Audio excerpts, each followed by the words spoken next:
in Tel Aviv, had arrived in Palestine after fleeing persecution in Eastern Europe and Russia. You really have a sense of how large the Zionist population of Palestine was already in 1925, and the fact that there is no mistaking the immigrant nature of this community. These are very European-looking people, really a people apart from the Palestinians themselves.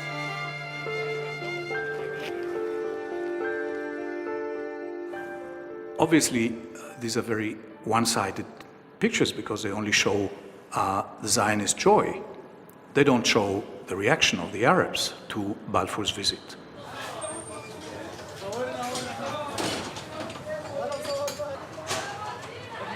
At the time, Jerusalem's Muslim shopkeepers battened their doors and locked their shutters in protest at Balfour's visit.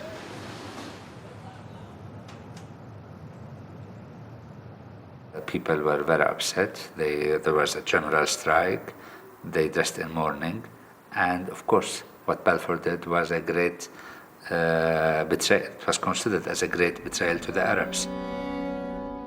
While Palestinian Arabs were left in despair, for many Zionists, Balfour's policy was a moment of destiny. The British kept their promise. It was with British assistance that the Zionist movement was able to bring tens of thousands of Jews to Palestine. That eventually led to the establishment of the State of Israel.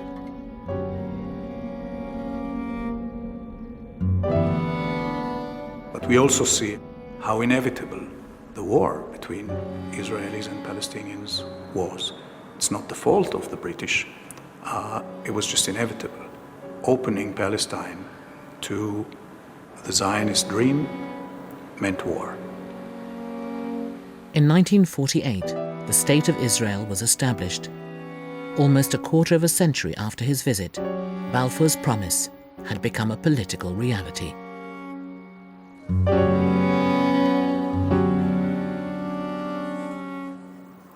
My generation has lost a lot. We have inherited the wars, the problems, the tensions, the hostilities that tear the Jewish people and the Arabs apart. The Israeli is a distant image, is a distant person. The only contact we have actually is with a soldier or at a checkpoint. And they experience us only as the people who are a security threat.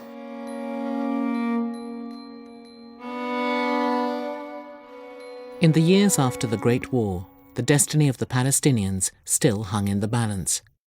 And the same uncertainties were faced by people all over the Middle East. Europe's victorious powers also sought to dictate the future of the Ottoman heartland in modern-day Turkey.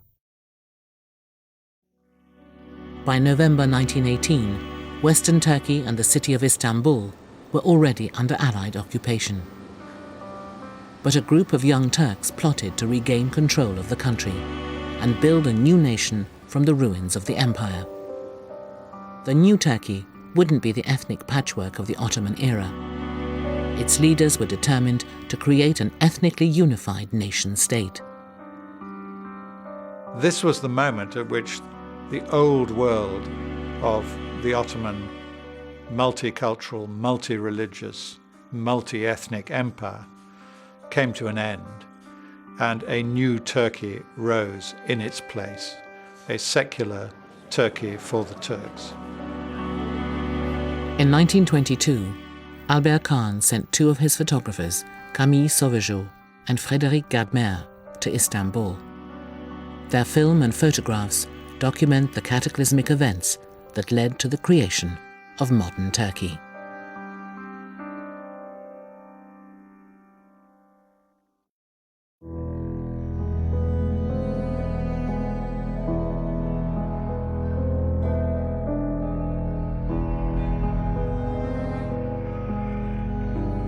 When the filmmakers came to Turkey, they captured a country that had been devastated by one of the most violent wars ever.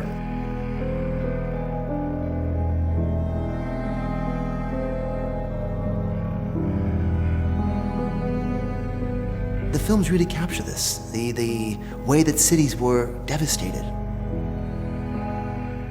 the way that infrastructure was laid low. Photographs of derailed trains tumbling down mountains. Cities that look like they've been firebombed. It's sort of a Dresden image.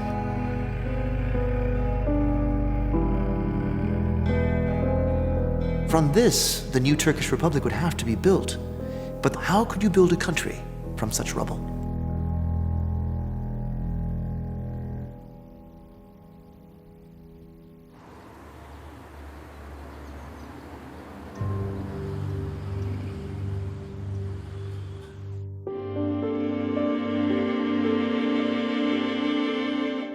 In November 1922, Kahn's photographers witnessed one of Islam's most important rituals: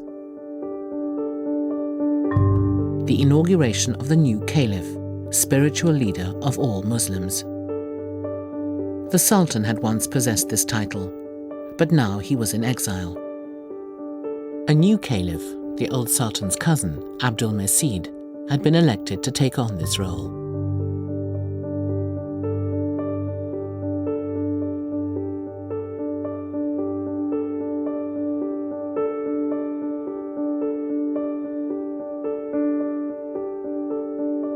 Kahn's photographers recorded the ceremony. The only account of the event in English was written by the British Vice Consul, George Young. As we cross the bridge, there passes us at a trot an escort of lancers, mounted lackeys in red, and a carriage. In it sits a portly person in a fez and frock coat. Abdul Mesid is on his way to be invested as caliph. The carriage whirls into the inner court. On the pavement in front of the portico stands the golden throne studded with jewels, looted from Egypt by Selim, the first Ottoman caliph.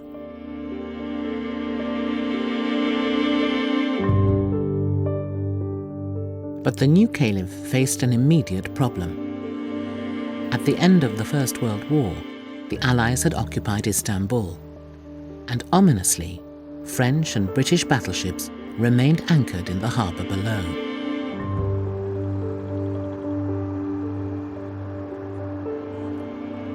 European warships in the Bosphorus were the most obvious sign that the Ottoman Empire had lost all sovereignty, that now it was Britain and France, symbolized by their ships in the harbor here, who were controlling the Ottoman Empire and were in charge of its fate.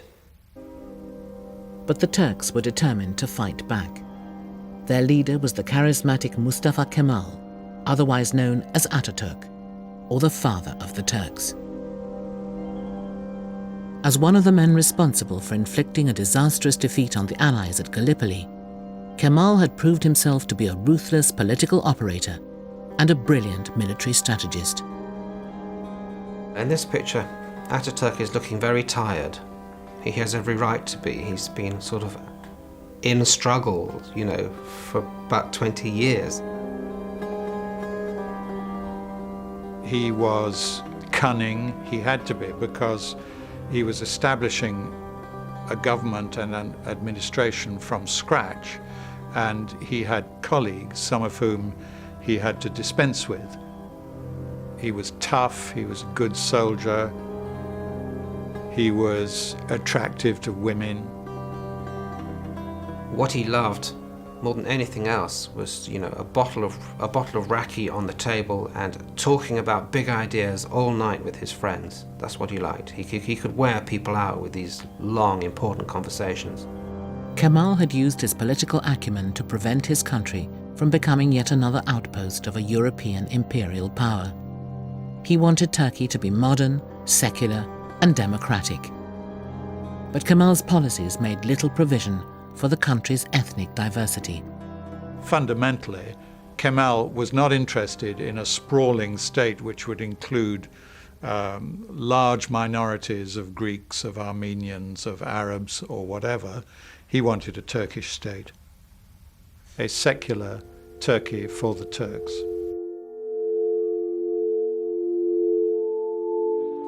But his vision of a Turkish state was achieved at a very heavy price.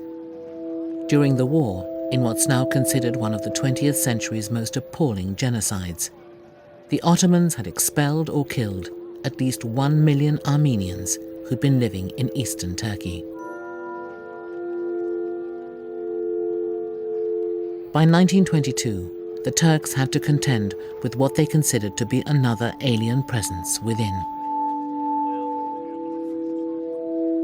Ethnic Greeks had been living throughout Western Turkey for centuries, and many believed these lands were part of their heritage.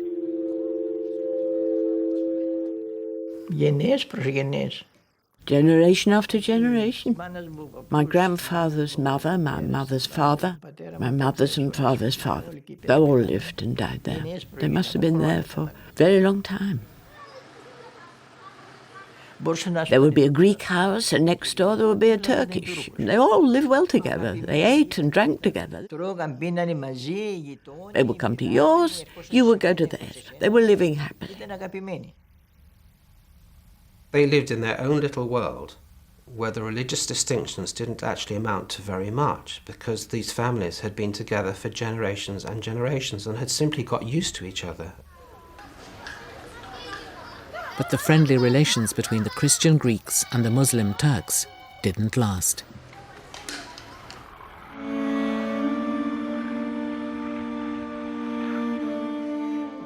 At the end of the Great War, the Greek army occupied part of western Turkey around the port of Smyrna. Gradually, they advanced inland. Soon, Greek forces were locked in a long and bloody struggle against the Turks. The Greeks and the Turks fight a 2-year war of tremendous violence that lays whole towns and villages low and destroyed them with a thoroughness that we wouldn't see again until the fire bombings of the Second World War. By 1922, 250,000 Greek soldiers encircled western Turkey. But Kemal patiently assembled a force strong enough to take on the Greeks. When the Turkish counterattack came, it was swift and decisive. The Greek army was forced into rapid retreat and fled back to the coast, leaving a trail of devastation behind them.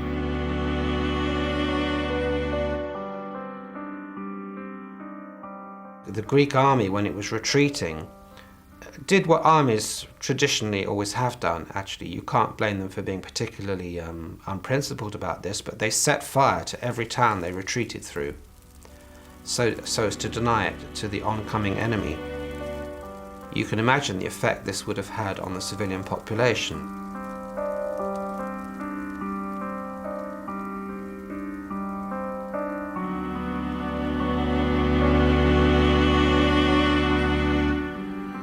The wounded and the desolate were, of course, on all sides. They were Greek Christians, they were Turks, Muslims who may have had nothing to do with the war, but were just the sad victims caught up in events beyond their control.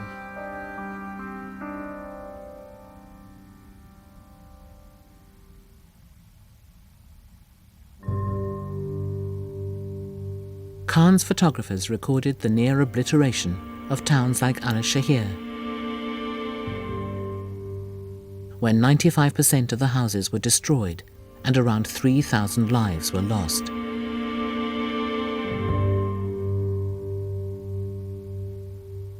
You can see from the pictures what straits people were reduced to. For example, there's a picture of a man living in a hollow tree